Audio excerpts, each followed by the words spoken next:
안녕하세요, 청취자 여러분. 오늘 저희가 함께 깊이 파고들 주제는요.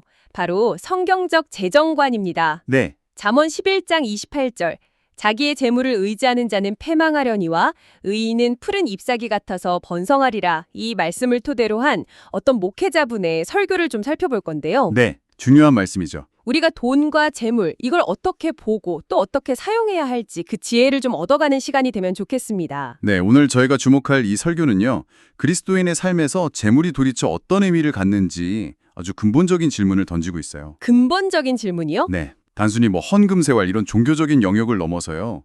우리가 일상에서 돈을 어떻게 대하는지 그 태도 자체가 우리의 믿음의 깊이를 보여주는 거다. 그런 중요한 잣대가 된다는 점을 아주 힘주어 이야기합니다. 아, 그냥 믿음의 문제가 아니라 삶의 태도 문제군요. 그렇죠. 재물이 분명 하나님이 주신 축복의 통로가 될 수 있지만 동시에 우리 영혼에는 어쩌면 치명적인 위험 요소가 될 수도 있다. 그 양면성을 파헤치는 것이 이번 탐구의 핵심 목표라고 할 수 있겠습니다. 설교 초반부터 아주 본질적인 질문을 던지더라고요.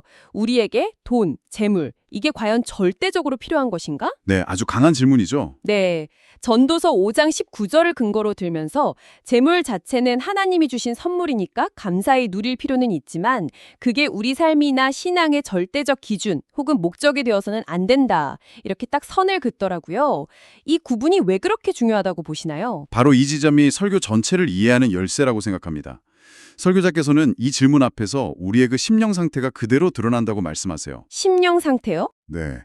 만약에 재물이 절대적이다, 이런 생각에 마음 한구석이 좀 불편하다거나 정말 그럴까? 하는 의문이 든다면 그 사람은 적어도 하나님 앞에서 자기 마음을 정직하게 살피려는 사람일 가능성이 높다는 거죠. 아, 불편함 자체가 신호일 수 있군요. 그렇죠. 이게 바로 하나님을 경외하는 마음의 시작일 수 있다는 겁니다. 반대로 아무런 거리낌 없이 당연히 절대적으로 필요하지, 이렇게 여긴다면 이미 돈이 하나님보다 더 높은 자리를 차지하고 있을 수 있다는 거죠. 그래서 영적으로는 매우 위험한 상태일 수 있다고 아주 강하게 경고하고 있습니다. 결국 머리로 아는 거란 실제 삶으로 살아내는 것, 그 차이를 지적하는 거군요. 맞습니다. 설교에서 재물을 다루는 방식이 곧 그 사람의 실제 믿음을 보여주는 증거, 뭐랄까 시금석이 된다고 했던 부분이 참 인상 깊었습니다. 그렇습니다. 성경 지식을 막 쌓는 것하고 그 말씀대로 진짜 살아내는 것은 전혀 다른 차원의 문제잖아요. 네, 그렇죠. 후자에는 반드시 믿음의 결단, 그러니까 하나님께 주권을 내어드리는 순종과 내려놓음이 필요하거든요. 바로 이 재물을 어떻게 벌고 또 어떻게 사용하느냐 하는 그 태도가 우리의 실제적인 믿음, 삶과 신앙의 일치를 아주 적나라하게 보여주는 증거라는 거죠. 아, 삶과 신앙의 일치. 네, 잠언 말씀처럼 재물을 의지하며 사는 사람은 결국 패망의 길을 가지만 하나님을 의지하면서 그분의 뜻대로 재물을 사용하는 의인, 그 의인은 푸른 잎사귀처럼 번성하는 생명력 있는 삶을 살게 된다. 이걸 설교는 강조하고 있습니다. 믿음이 삶으로 증명되어야 한다는 겁니다. 재물이 우리 삶의 절대적인 가치는 아니라는 점을 분명히 한 뒤에요. 설교는 성경적 재정관의 가장 근본적인 대원칙을 선언합니다. 그게 무엇이었죠? 바로 모든 소유권의 주권은 하나님께 있다는 선언입니다. 소유권의 주권? 네, 이게 흔들리면 다른 모든 논의가 사실 의미를 잃게 돼요. 우리가 가진 시간, 재능, 건강, 그리고 물질까지도 그 어느 것 하나 원래부터 내 것이었던 것은 없다는 고백이죠. 아, 내 것이 아니다. 네, 이 고백 위에서 자연스럽게 청지기라는 개념이 나오는 겁니다. 스튜어드. 청지기. 네, 우리는 소유주가 아니라 주인이신 하나님께서 잠시 맡기신 것들을 관리하는 관리인일 뿐이다. 이런 인식이죠. 따라서 우리가 재물을 어떻게 관리하고 사용하는지를 보면 우리가 하나님을 어떤 분으로 믿고 섬기는지, 그분을 향한 우리의 경외심과 신뢰가 어느 정도인지를 알 수 있다는 겁니다. 그 청지기라는 관점에서 보니까 재물의 양면성이 더 명확해지는 것 같습니다. 하나님이 주신 축복이지만 동시에 우리를 넘어뜨릴 수 있는 위험이 될 수 있다고요. 어떻게 이 두 가지 모습이 공존할 수 있는 건가요? 설교는 이 지점에서 우리 각자에게 아주 날카로운 질문을 던지도록 이끌어요. 어떤 질문인가요? 나의 진짜 주인은 누구인가 하는 질문이죠. 아, 예를 들어서 최고의 가치, 절대적 필요, 나의 자랑거리, 가장 든든한 보호막, 내가 의지하는 것, 이런 표현들을 들었을 때 당신 마음 가장 깊은 곳에서 즉각적으로 떠오르는 대상이 하나님이신가요? 아니면 혹시 돈이나 재물인가요? 하고 묻는 거죠. 정말 전곡을 찌르는 질문이네요. 그렇죠. 은행 잔고가 늘어날 때 느끼는 그 안도감과 평안함이 변함없이 나를 붙드시는 하나님 안에서 누리는 참된 평안보다 더 크지는 않은지 이걸 정직하게 돌아보라는 겁니다. 이 질문에 대한 답이 우리가 재물을 축복으로 누리고 있는지 아니면 위험한 우상으로 섬기고 있는지를 보여준다는 거죠. 그렇다면 재물이 축복이 되는 경우랑 반대로 위험이 되는 경우를 조금 더 구체적으로 설명해 주실 수 있을까요? 네. 먼저 하나님을 삶의 주인으로 확실히 모시는 사람에게 재물은 분명한 축복입니다. 네. 로마서 14장 7절 8절의 고백처럼 살든지 죽든지 우리가 주의 것이라는 믿음으로 살아가기 때문에 재물을 막 움켜쥐고 자기만을 위해 사용하지 않아요. 아, 나누는군요. 그렇죠. 오히려 하나님의 뜻을 따라서 그분의 영광을 위해서 그리고 이웃을 위해서 기꺼이 베풀고 나누는 도구로 사용합니다. 마태복음 6장 24절에서 예수님이 말씀하셨듯이 하나님과 재물을 겸하여 섬길 수는 없다. 이 진리를 알기 때문에 재물이 결코 주인의 자리를 넘보지 못하도록 경계하면서 지혜롭게 사용하는 것이죠. 이런 사람에게 재물은 하나님의 선하심과 은혜를 경험하고 또 흘려보내는 그런 복된 통로가 되는 겁니다. 반대로 돈이 마음의 주인이 될 때 재물은 무서운 위험으로 돌변한다는 말씀이시군요. 정확합니다. 돈이 우리의 마음을 지배하기 시작하면 재물은 더 이상 축복이 아니라 하나님의 준엄한 심판을 불러오는 무서운 올무가 됩니다. 올무. 네, 디모데전서 6장 9절과 10절은 돈을 사랑하는 것이 모든 악의 뿌리가 된다. 그리고 결국 사람들을 파멸과 멸망으로 빠뜨린다고 아주 강력하게 경고합니다. 무서운 경고네요. 네, 돈의 노예가 된 사람은 극도로 자기중심적이 됩니다. 자신을 위해서는 사치를 부리면서도 하나님의 일이나 어려움에 처한 이웃을 돕는 데는 매우 인색해지죠. 아, 설교자께서는 이런 사람을 예수님의 비유에 나오는 악하고 게으른 종에 빗대시더라고요. 주인이 맡기신 귀한 달란트를 땅에 묻어두고 아무런 열매도 맺지 못한, 심지어 주인의 것을 훔친 것과 다름없는 패역한 자라고까지 아주 신랄하게 지적합니다. 패역한 자. 상당히 강한 표현인데요. 그렇죠.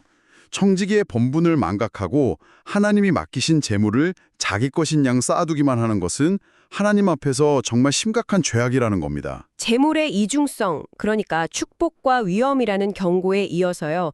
그렇다면 그리스도인에게 재물이 어떤 긍정적인 역할 혹은 목적을 가지는지에 대한 설명으로 나아갑니다.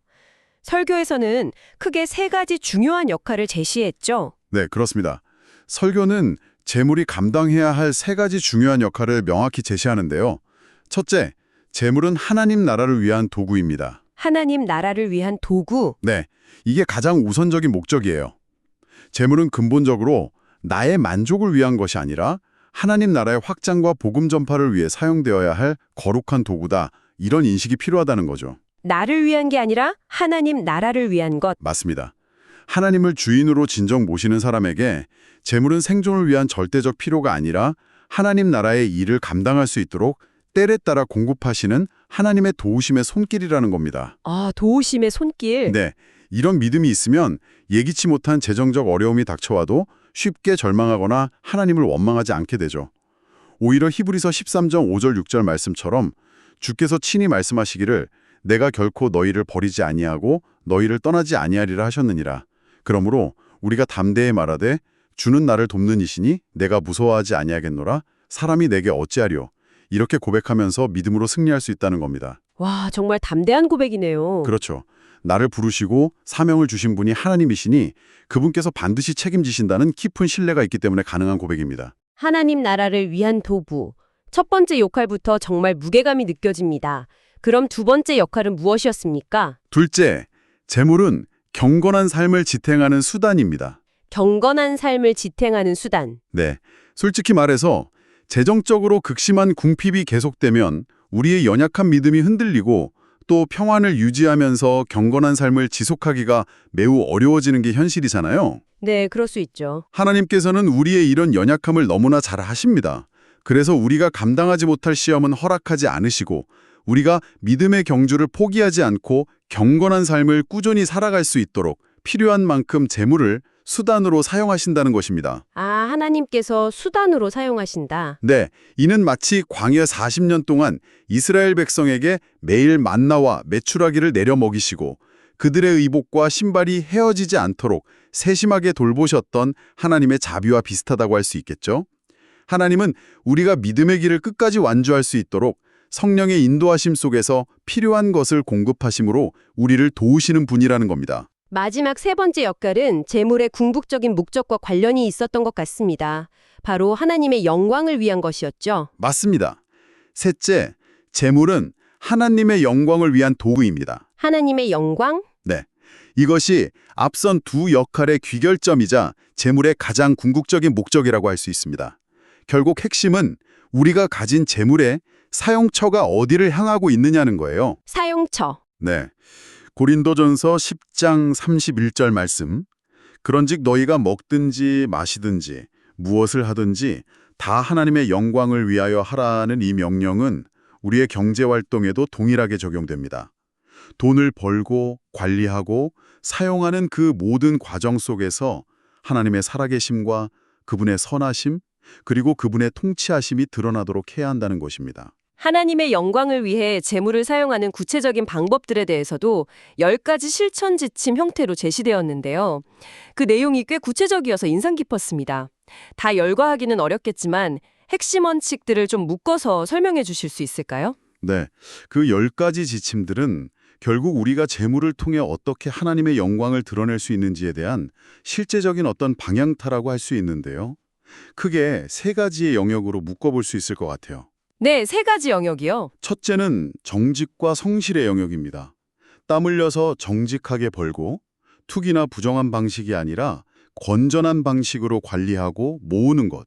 이게 여기에 해당하겠죠. 정직과 성실. 둘째는 청지기로서의 책임과 지혜의 영역입니다. 우선 가족의 생계를 책임지는 기본적인 의무를 다하고 재물 사용에 있어서 하나님 중심의 명확한 우선순위를 세우며 하나님께서 원하시는 뜻에 기꺼이 순종하는 것. 이게 두 번째 영역이고요. 책임과 지혜. 네, 그리고 셋째는 가장 중요한 나눔과 하나님 나라 확장의 영역입니다.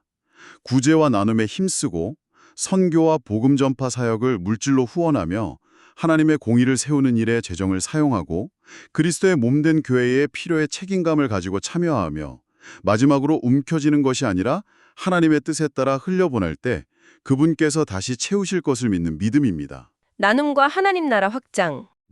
이 세 영역이 균형을 이룰 때 우리의 재정생활 전체가 하나님께 영광을 돌리는 예배가 될 수 있다. 이런 의미로 볼 수 있겠습니다. 정말 포괄적이면서도 구체적인 지침들이네요. 이제 설교의 마지막 부분으로 가보겠습니다. 돈을 숭배하는 삶의 위험성을 다시 한번 경고하면서도 동시에 올바른 재정관을 가지고 믿음으로 살아가는 성도들을 향한 따뜻한 격려로 마무리되었죠. 마지막 경고의 핵심은 무엇이었습니까? 돈 자체를 자랑하거나 돈의 많고 적음에서 자신의 가치나 안정감을 찾으려는 태도, 이것은 결국 바람을 잡는 것처럼 허무하다. 그리고 마지막 날에는 반드시 수치와 배신감으로 돌아올 것이다.